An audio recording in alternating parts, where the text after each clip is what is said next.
Você já tentou tanto, que esqueceu de sentir. Já buscou tanto fazer dar certo, que se perdeu no meio da tentativa.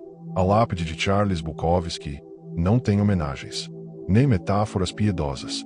Ela carrega duas palavras simples e desconcertantes. Não tente. É o tipo de frase que incomoda, que parece cínica, nihilista, até cruel. Mas quem olha de perto percebe.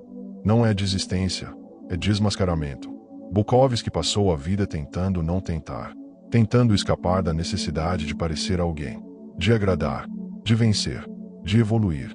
E, talvez, seja por isso que ele tenha se tornado o que tantos fingem ser. Um ser humano visceralmente honesto.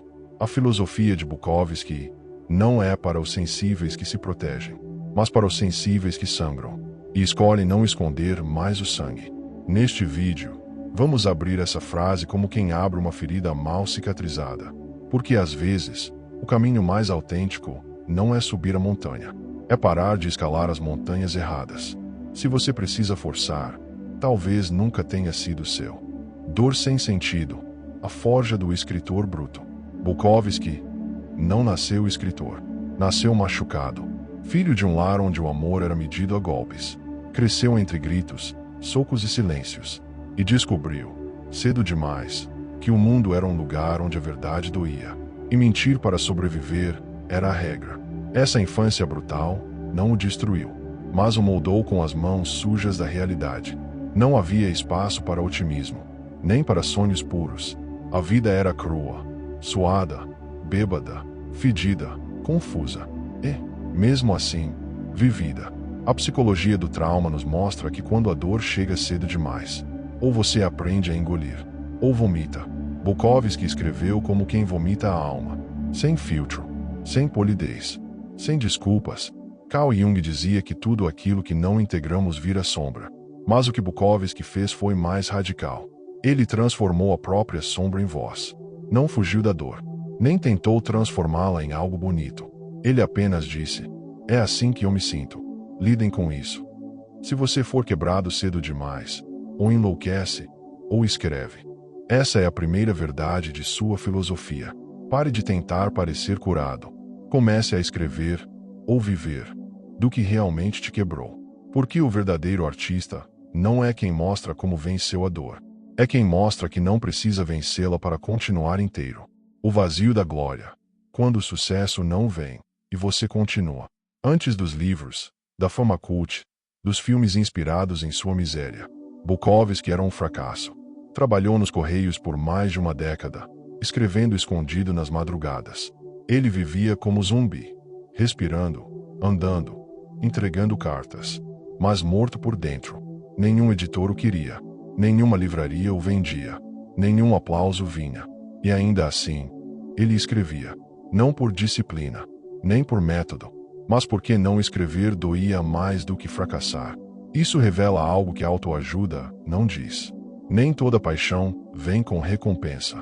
Às vezes, a recompensa é só não explodir. Bukowski escrevia como quem sangra, como quem está prestes a se afogar e encontra uma pequena rachadura por onde respirar. Nada a ver com glória, tudo a ver com sobrevivência emocional. Hoje, neurocientistas explicam: a dopamina, quando viciada em validação externa, cria dependência de resultados. Mas a motivação autêntica não precisa de plateia. Ela nasce de uma urgência interna que não se negocia. Não era sobre sucesso, era sobre não morrer sufocado. A segunda verdade de não tente é simples e brutal. Se você precisa de aprovação para continuar, talvez nunca tenha começado de verdade.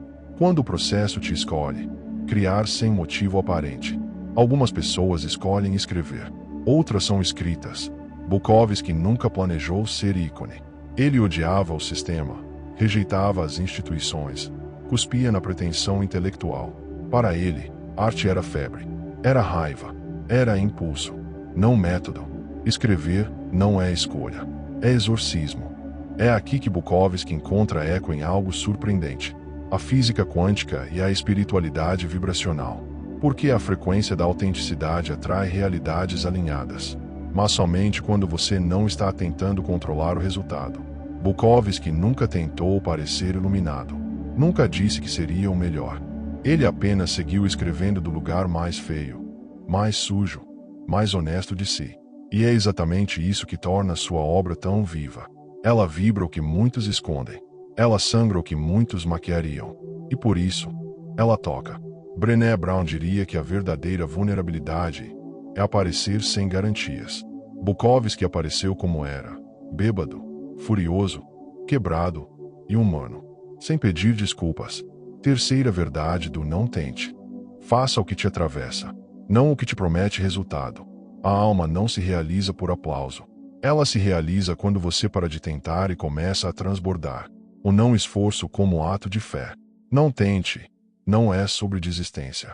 É sobre fé. A fé de que aquilo que é verdadeiro não precisa ser forçado. Que o que vibra no seu peito, mesmo quando ninguém vê, já é suficiente. Bukowski nunca quis ensinar ninguém a ter sucesso. Ele apenas viveu. E sobreviveu escrevendo sobre o que ardia dentro dele. Sem filtro. Sem intenção de parecer bonito. Sem precisar de permissão.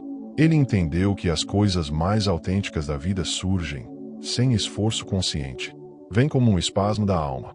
Uma febre que, se for contida, vira doença. Se for vivida, vira criação.